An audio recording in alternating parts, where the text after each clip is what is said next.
Alrighty, welcome back to the Final Fantasy VII Enemy Trivia Challenge. Hoo boy, you guys ready for some more crazy trivia today? Because I know I am. I am ready to rock. I have a couple things to show you before we get started. A lot of people were commenting about, well, not a lot of people. One person in particular asked if we could see some of the enemies in a model viewer. And so I reached out to Mav because I knew there was a model viewer thing that was publicly available somewhere, but I couldn't remember where it was. And he was able to find it for me. It looks like this. This is the Final Fantasy VII model viewer. It's called Kujata. It's spelled with the U, so Kujata. And this is publicly available. You can find this on the internet. If I remember, maybe I'll put the link down below because it is kind of hard to find. If you just Google Kujata, you'll find the regular data viewer. But this is the enemy viewer. There you go. It's in the chat there too. So if you want to look at any models, you can actually just come here and look at them yourself. But there was two I wanted to look at that we talked about last week. The Cripshay, because this is the kind of nightmare fuel enemy here. He looks absolutely terrifying with his weird hands and strange tail. Look at those eyes. And then the other one I wanted to look at was Devil Ride,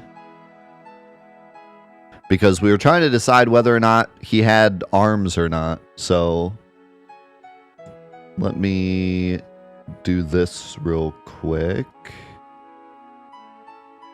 so we can get a better look.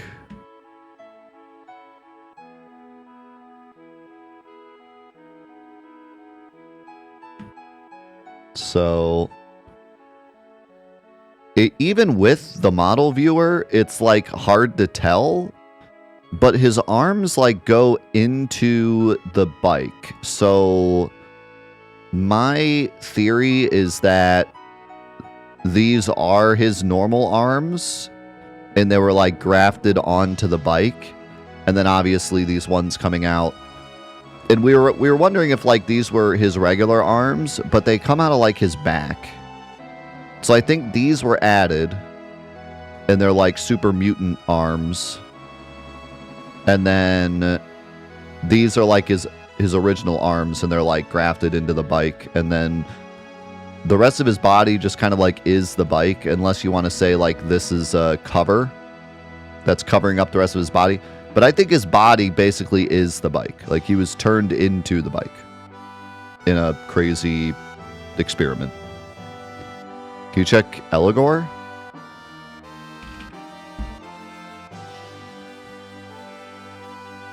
Oh yeah, we were wondering if he had legs.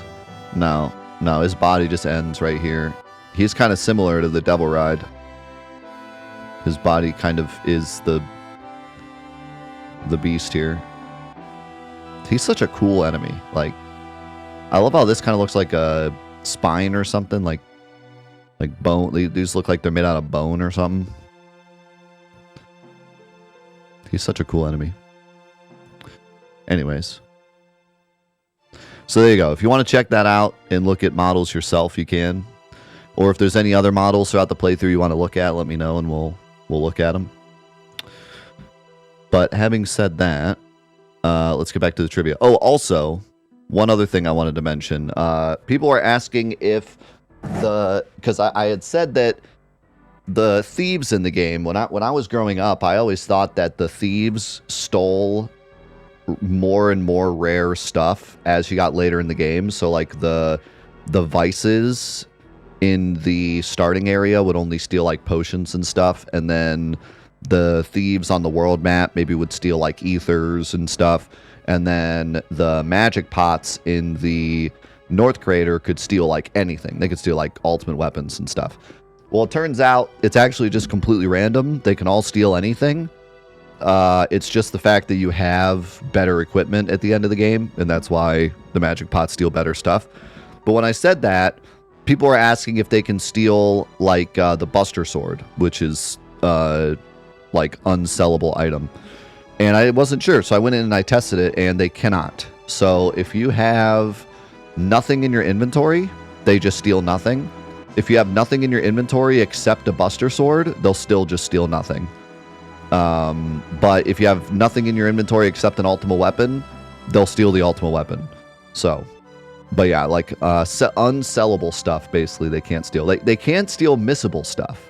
Like, they can steal an Ultimate weapon, they can steal items you only get one of, but if it's unsellable, like the Buster Sword, they can't steal it.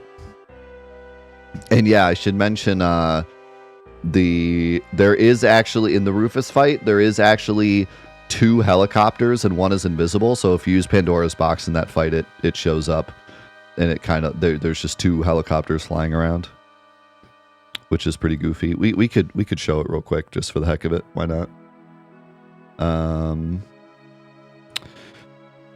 There's a lot of really funny Pandora box stuff,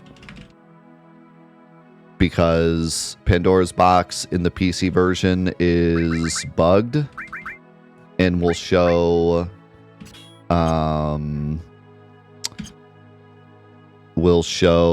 invisible models. And this game uses a lot of invisible models for animations and stuff.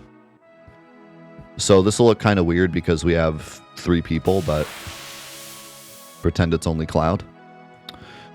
So if we give Rufus more HP so he doesn't die to Pandora's box, and then we use Pandora's box, I got to give Cloud more MP also. He doesn't have enough MP to use it. So right now there's the 1 helicopter flying back there. But they use 2 models. They use 1 helicopter to fly around, and then there's an invisible one that helps with the coding of the animation. But when you use Pandora's box on the PC version, it shows invisible models. So now there's 2. Now there's 2 flying back there.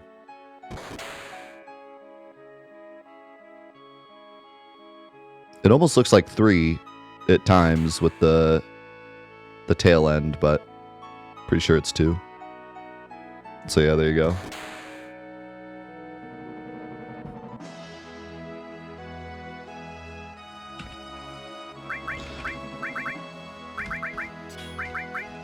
You know what else I learned while I was testing stuff? I learned that like I've pretty much never played with battle message all the way to slowest. This is probably the first time I've ever done that because I wanted like enemy attacks and stuff to be easier to read for you guys. I never noticed how much it slows down battles, but one thing I noticed when I was testing stuff is that Tifa's limit break is hilariously slow when you have battle message up all the way. She will do an attack and then just stand there for like a full second because it's still showing the name of the attack. So like if I do this, look at how long it takes her.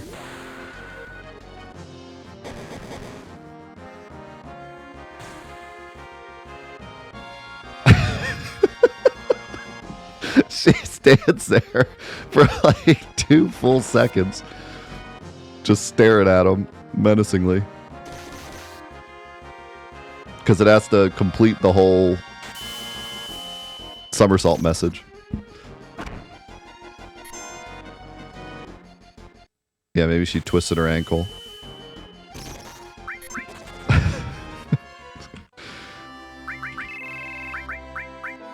Alright. Anyways, time for bottom swell.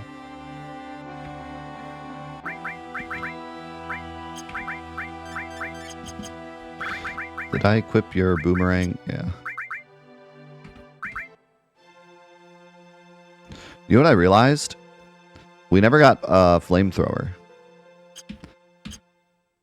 I talked about how to get it, and then I never got it. We should go get it just for the heck of it. Since we're fighting every enemy in the game, we might as well get every enemy skill, right?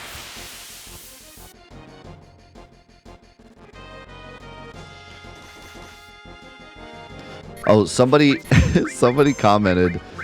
We decided we were going to name Red 13 Regis because it started with R, and then we were going to name Sid Bob for Bob Barker, just because Sid with the name Bob is funny to me. But in retrospect, we should have named Red 13 Bob because he's Bob Barker. That would have been funnier. We should have made Red 13 Bob, and then Sid could have been Regis.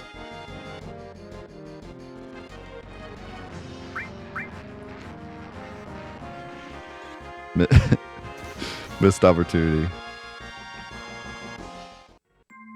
He could just be Regis Barker.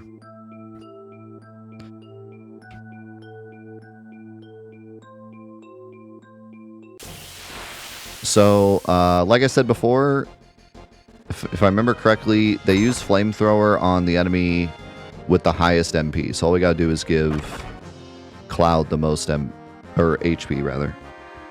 So we just gotta heal Cloud, and then he should use it on Cloud.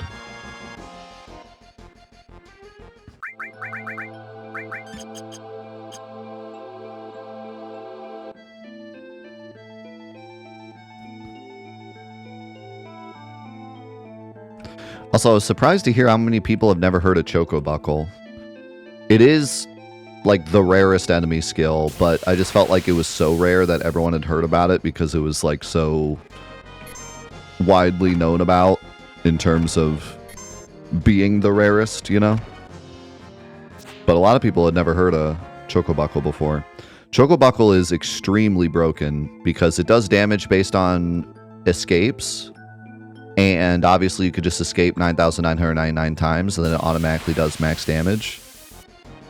But it's also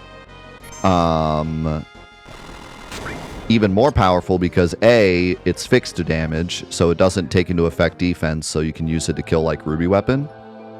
And B, it costs 3 MP.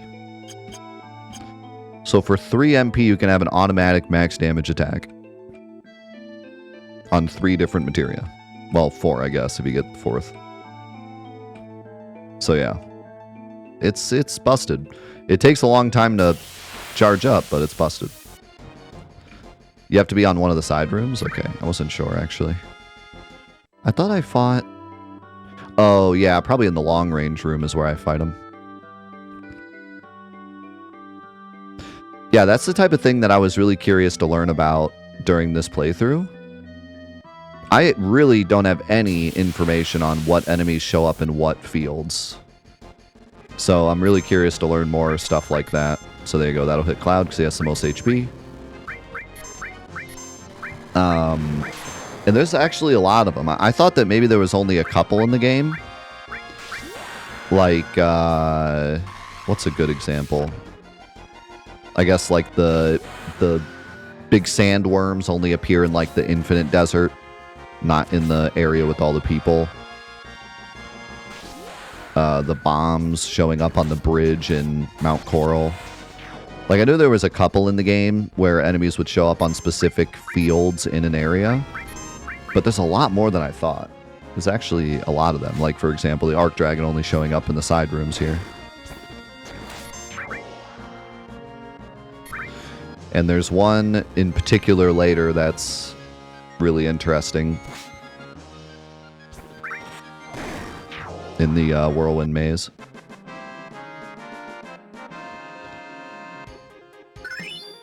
Ooh, Lunatic Eye.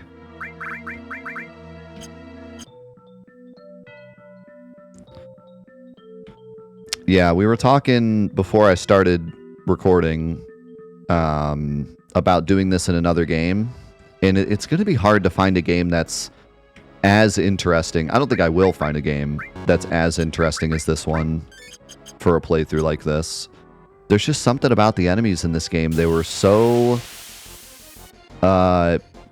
particular. Like almost every enemy has either a goofy name or a name that's a reference to something, Every enemy in the game has some kind of pretty complicated AI. I mean, there's a few that just attack, but for the most part, almost every enemy in the game has something going on with their AI, which I can't really say about a lot of other games. I don't think, thinking about some other popular RPGs like Chrono Trigger, pretty sure Chrono Trigger, the enemies just attack. Like, I don't think many of the enemies have very complicated AI. I could be wrong. Obviously, like, the bosses probably do, but the regular enemies in Chrono Trigger, do they do anything other than just attack? And they have, like, pretty simple names as well. I mean, it's just, this game's kind of the perfect storm of lore behind the enemies, crazy enemy names, references, AI quirks, broken AI, weird field models. Like, there's just so much that you aren't really going to find in any other game. As well as, like, glitches and speedrun stuff, and I mean, there's just so much that I can pull from. Like I said, even with the simplest enemies in this game, I was able to come up with something at least halfway interesting to say about them, because there's just so many different things to pull from.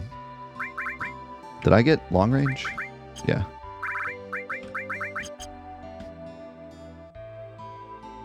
Oh yeah, I'll have to look into that. I also, the other thing too is that there's so much information out there about the enemies in this game, and I don't think there's that much information about other games. Like, if I do the research on Final Fantasy IX, am I going to find as much info that I did with this? I'm not sure if it's even out there. Ooh, that's interesting. I'll have to read that. It's going to be one of those things where I'm going to have to look into games like Chrono Trigger, Final Fantasy VIII, Final Fantasy IX, and just put in the time with the understanding that it might not actually turn into anything. Like, I'm just going to have to put in the time, do the research, and then if it's interesting enough, we can do a series, and if not, then I just have to, oh well. So I just have to put in the time and see, but I'll look into several games, and if any of them are going to be even half as interesting as this one, then maybe we'll do it. All right, here is Bottom Swell. So, Bottom Swell has 3 different phases, which he changes based on missing HP, and you can tell which phase he's in based on how he moves in the air. So if you watch his tail, right now his tail is like pretty chill.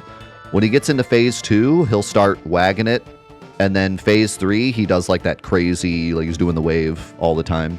So the idea behind the fight is you're supposed to like look at his tail to determine how angry he is, quote unquote. It would have been cool if there was some kind of character before this that said like, oh, there's this ancient creature that like you can tell how angry he is based on his tail movements, and then that could kind of help you in the fight. But it doesn't really matter too much because he just goes from phase 1 to phase 2 to phase 3 based on missing HP. It's not like there's any strategy behind it. It's not like Guard Scorpion where maybe you could like stop attacking while his tail is waving, and then that would actually be really cool though if they did like a Guard Scorpion 2.0. Like, you have to take what you learned from Guard Scorpion and apply it to this fight, where when he wags his tail a bunch, you have to like stop attacking or else he does some crazy strong move. That would have been cool, but it's just missing HP, so you really just fight him normally no matter what.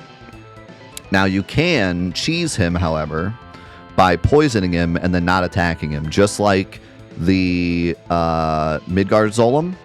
If you poison him and don't attack him, then the AI will never check his HP, so he'll just stay in phase 1 the entire fight, and all he'll do is just attack single people, so you can just defend and heal, and you'll just win the fight for free. You don't have to worry about his big tidal wave, and you don't have to worry about the bubbles.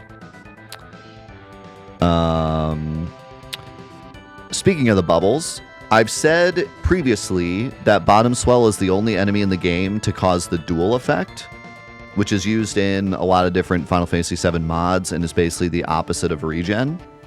So instead of your HP going up, it goes down, and that's what happens when you're in the bubble. But according to the Final Fantasy VII wiki and a couple other community members I've talked to that have made Final Fantasy VII mods, the effect that the bubble causes isn't actually called duel, it's called seizure. And it's the only place in the game that uses it. And basically the bubble is its own enemy, and it will appear on a character when Bottom Soul uses that attack, and then cause basically like paralysis and seizure at the same time to the character that's in it until you break the bubble, and then it removes the two effects. The bubbles have 40 HP and they're immune to physical damage, and it's always in the battle. It's just invisible, and then when Bottom Soul uses his attack, it appears, and then once you lower its HP to 0, it disappears. But basically there's 3 bubbles on top of each of our characters right now. They're just, you can't see them. And that's how the bubbles work. So I'm not gonna cheese him, but I would like to poison him.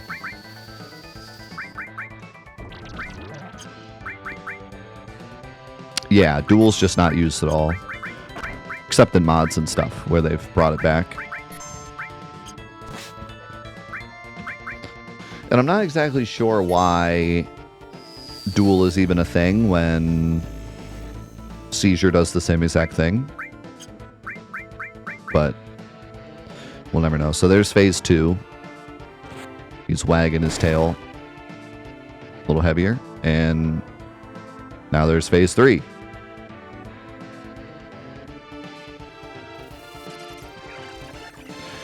And it's pretty common knowledge, but he uses his Tidal Wave move as a final attack in this fight as well.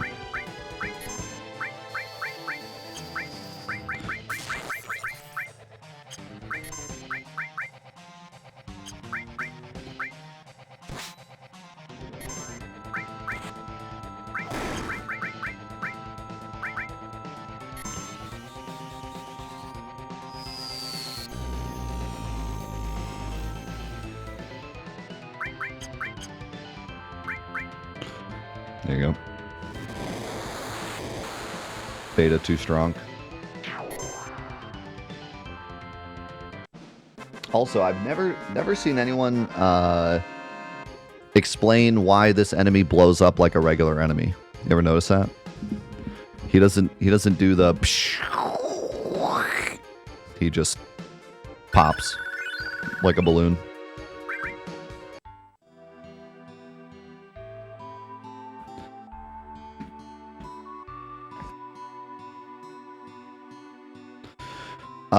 No. You just attack it normally, thinking that it's the Reno Pyramid, and then it does 0 damage, and then you have to kind of decide, oh, if physical attacks don't work, maybe magic works.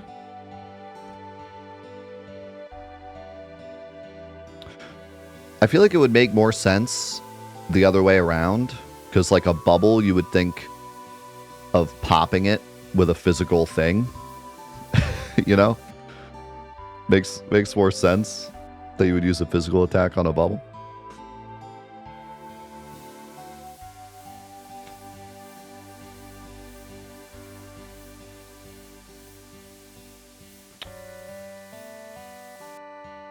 Yeah, I really like how... I mean, I think there's some times in this game where they could have gone a bit deeper with the mechanics. But I do really respect the fact that you fight Guard Scorpion, and Cloud is like, hey, attack while its tail's up, it's going to counterattack with its laser. And that kind of just plants the seed in your mind of like, okay, some enemies are going to have some complicated AI in this game. And they just leave you to your devices, you know, and you just have to figure it out the whole rest of the game. But it's not like there's no hint at all. They give you that tutorial of like, hey, think a bit more critically when you're in fights in this game, and then just leaves it at that. And you know, you can get through this whole game without thinking critically at all if you want. There's really not any enemy in this game that's so hard that you need to know the gimmick, but if you do know the gimmick, it makes it a lot easier.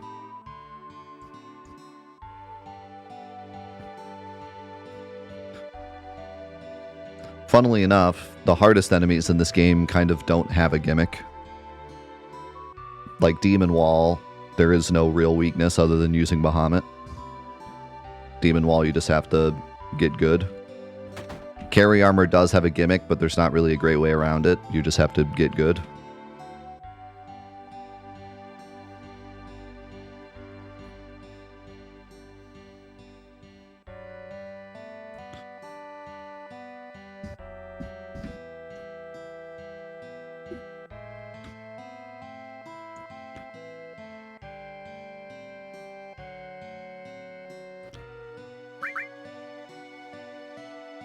Alright, so I think we're good on enemies until the cargo ship. And we only have 2 in the cargo ship.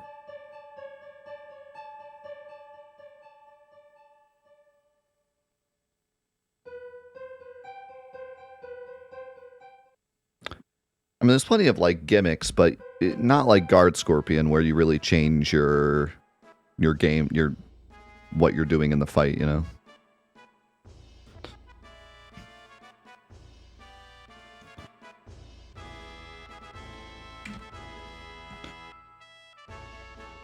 Should I do the Shiva duplication?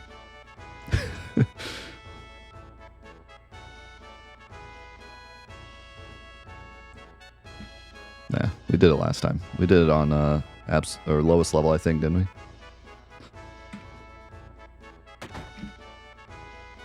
Hey, good to see you, Ray. We go.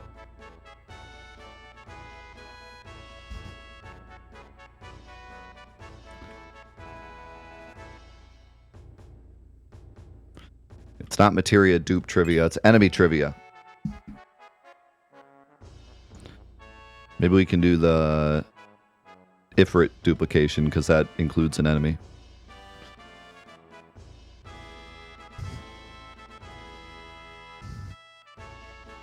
Is the game loud enough, by the way?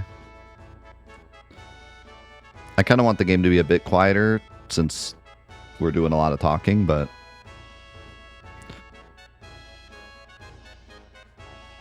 want to make sure you can at least hear it. Okay, good. The song's very important. You need to be able to hear it.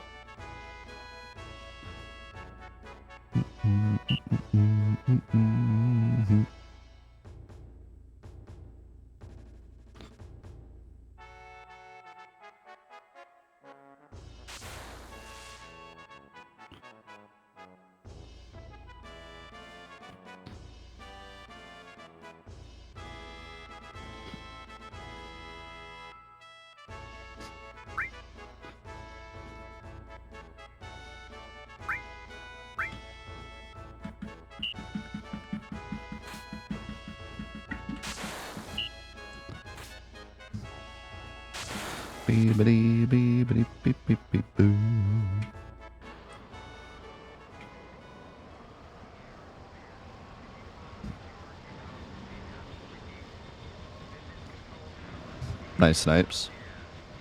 You got it, I believe.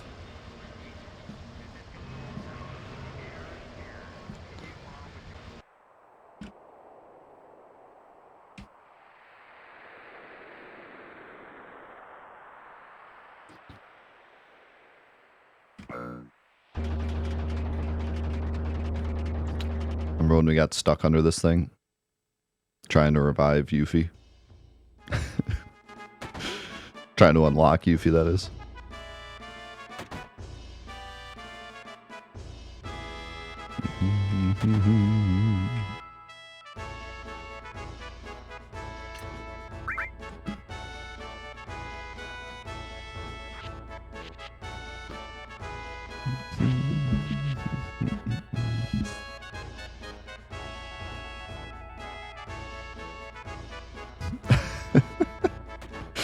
Nice typo.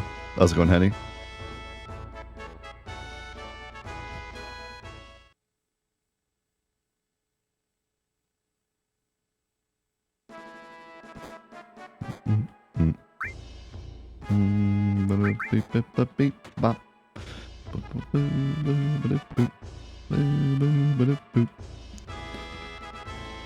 The song came on my shuffle when I was driving with my wife, and I had to try to explain what it is.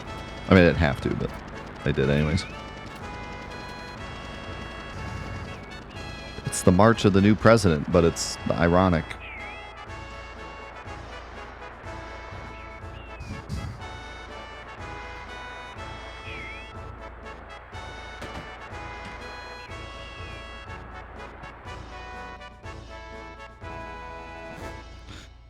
Let's see, what prize do we want here? So it doesn't matter. I did not steal the hard edge, right? So maybe I could get the hard edge. Although HP plus is still better to get.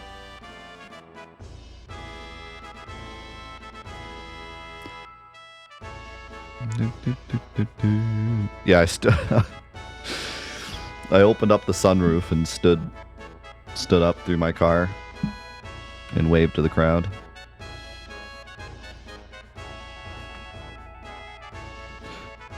What's the HP plus? It's like 90, 80 or 90, I think, gets you the HP plus.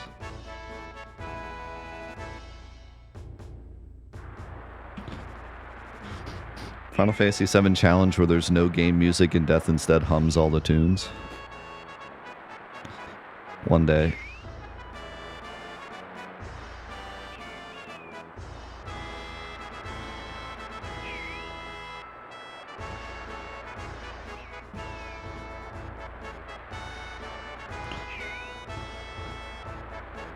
One day I will bless the community with the Death Acapella mod.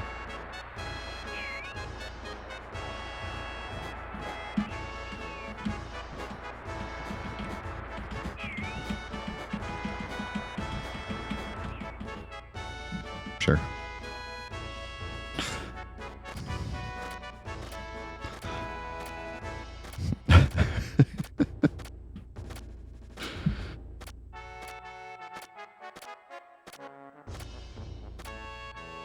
Oh, that's right. It's the Force Stealer, not the Hard Edge.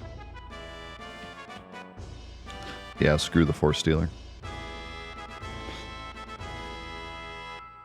Ain't nobody want that.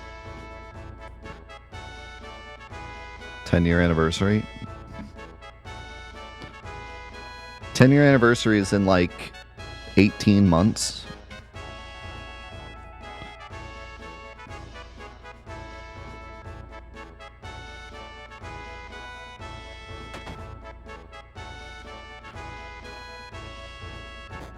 Yeah, we can make that work.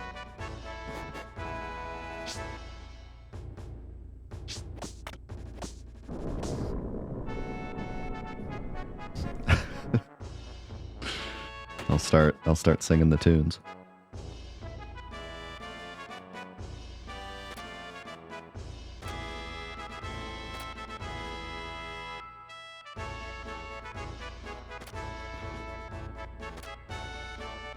Let's go, Leo.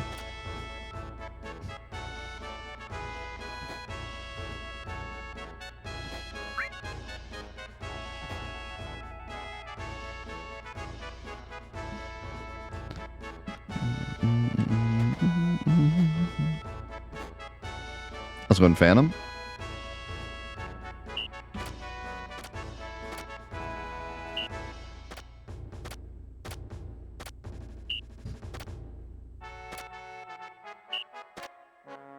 I have a couple ideas, Mav.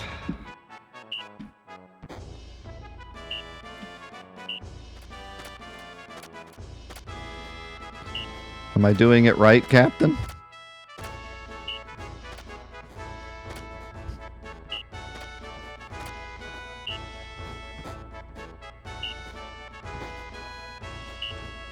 Yep, I've got it.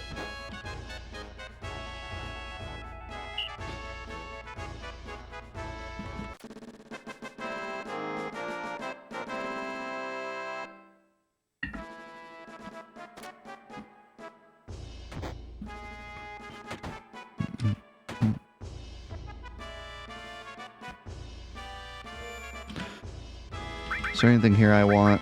I want the enemy skill. Other than that, eh.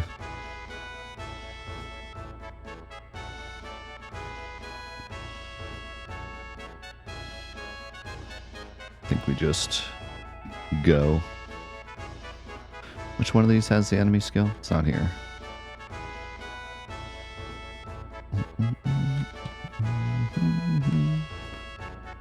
Beep ba boop boop ba beep beep bop.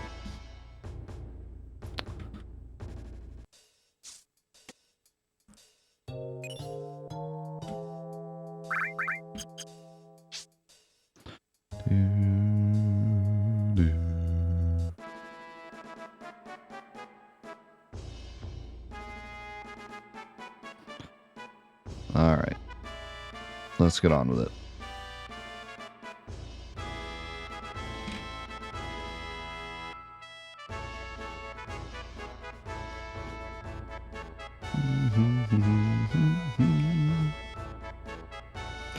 Do you ever know if you run fast enough here, you can see everyone running in? I didn't know about that for the longest time because I always go right into the shops.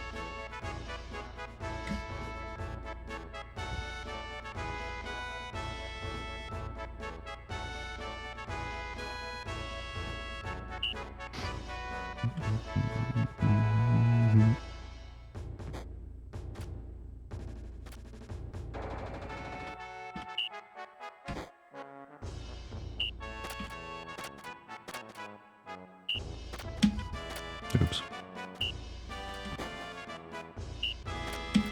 It's always so hard on keyboard.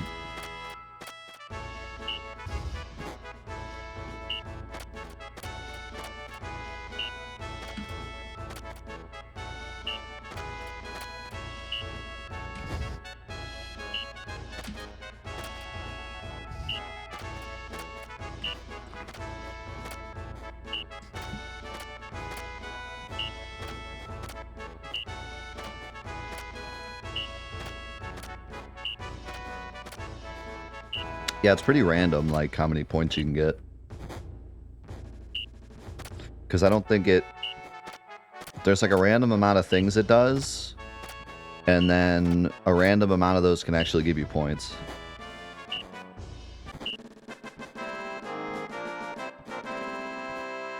But I'm pretty sure you can always get enough.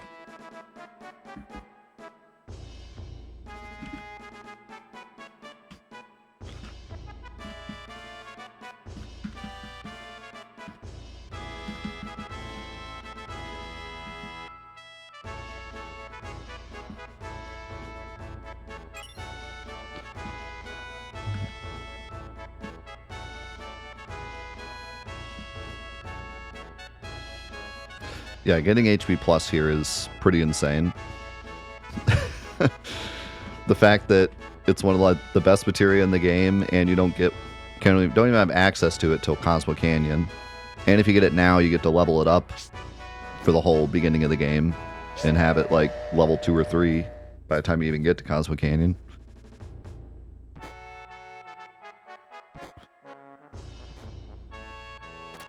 It's not as good now because it's percentage based and we don't have a lot of HP. But by the time you get to the point where you can buy it, it's like super crazy good.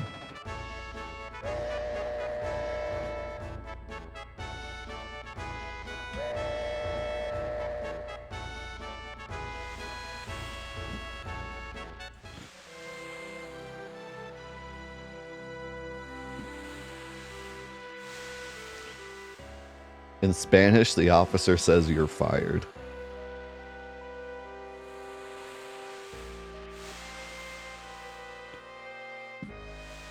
What's the percentage of getting Ghost Ship who uses the ejection move on its first turn during Battle Arena? Doesn't use it on his first turn all the time, but he can use it on his first turn. I think it's 1 in 8. Pretty sure there's 8 different bosses and it's random which one you get. So I think it's 1 in 8. But that's only after you get the High Wind. Yes, he can use it on his first turn, but not always. And actually, I have a little trick to help you with that once we get there.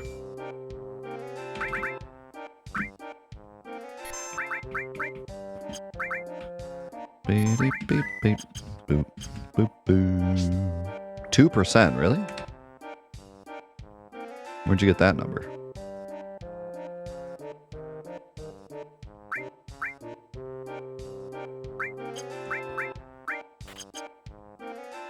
One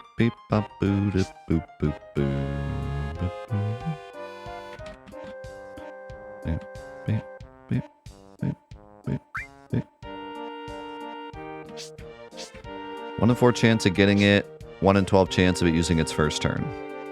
Huh, yeah.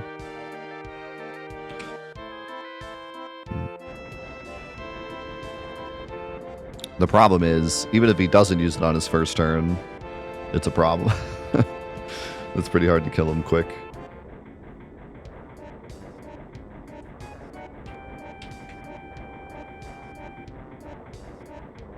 Beep, beep, beep.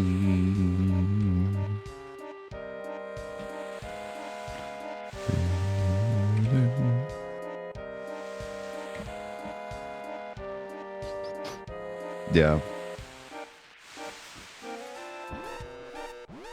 Pretty annoying. I was going wax.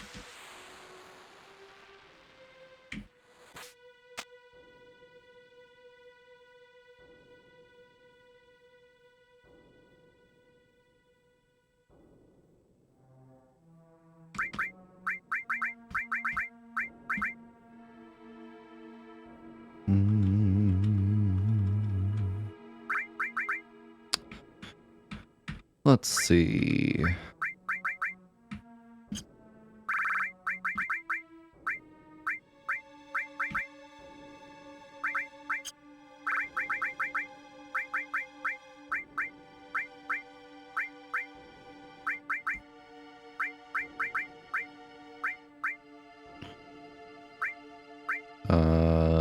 You can have enemy skill.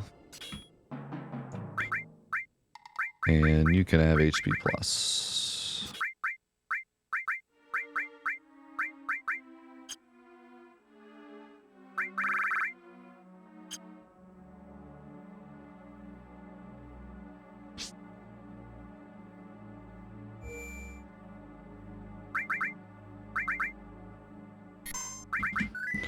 Is refusing to run away from a fight an old RPG trope? It's a old RPG habit. I wouldn't use the word trope.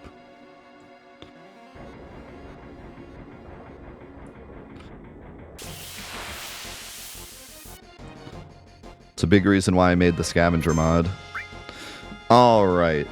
So, this is a Marine, which is different from an MP, so he has his own trivia.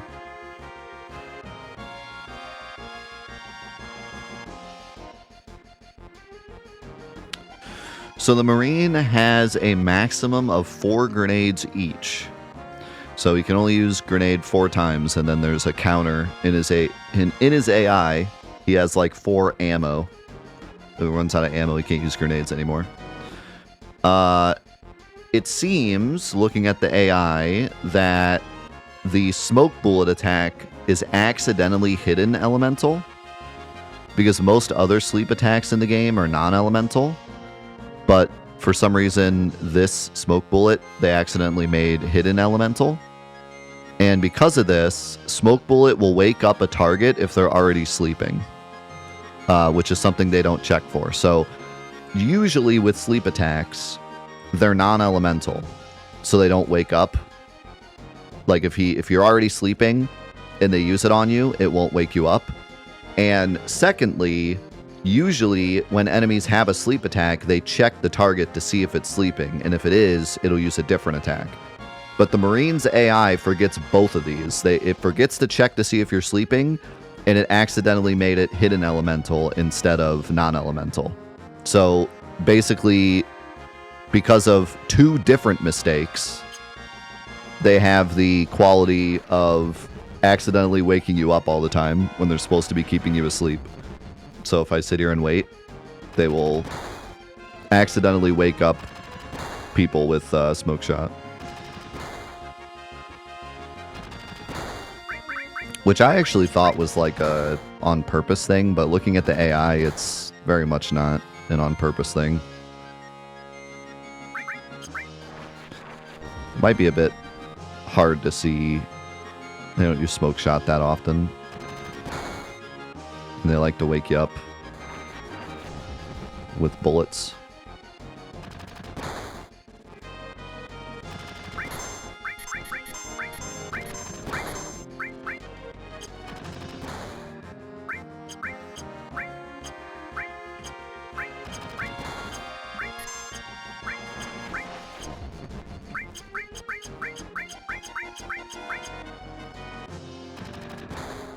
Maybe. We got 2 sleepers. Nope. Alright, here. Let's put everyone to sleep.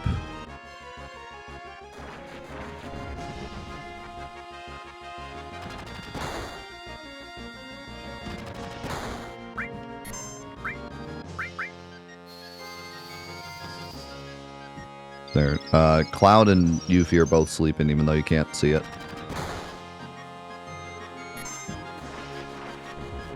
Alright, they don't want to do it.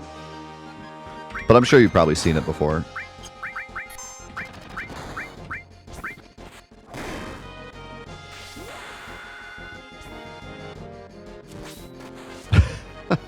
These two are problem children during basic training. They don't know how to use their weapons efficiently. There you go. You couldn't see it, but he woke up from that.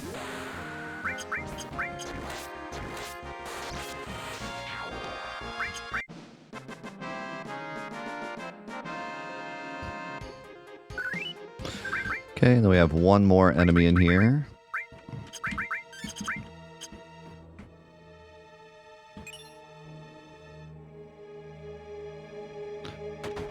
Which I'm pretty sure shows up in here as well.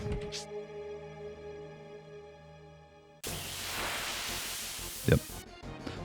So this is the Scrutiny.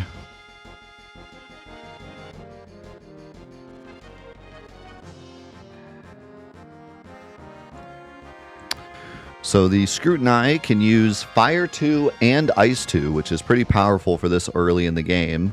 And they have a much better chance to use it if they're in the back row.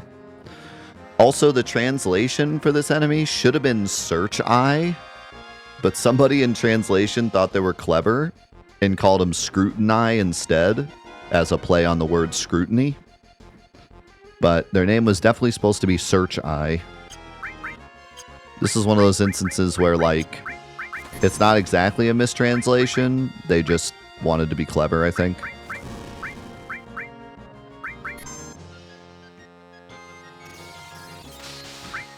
Yeah, I don't hate it. Search Eye is kind of a lame, overused name.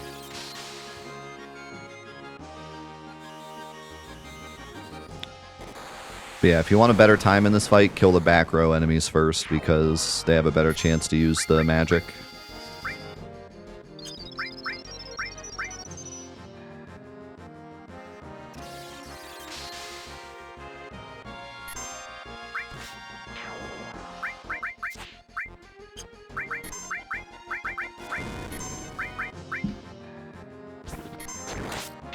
Searching Eyeball Octopus.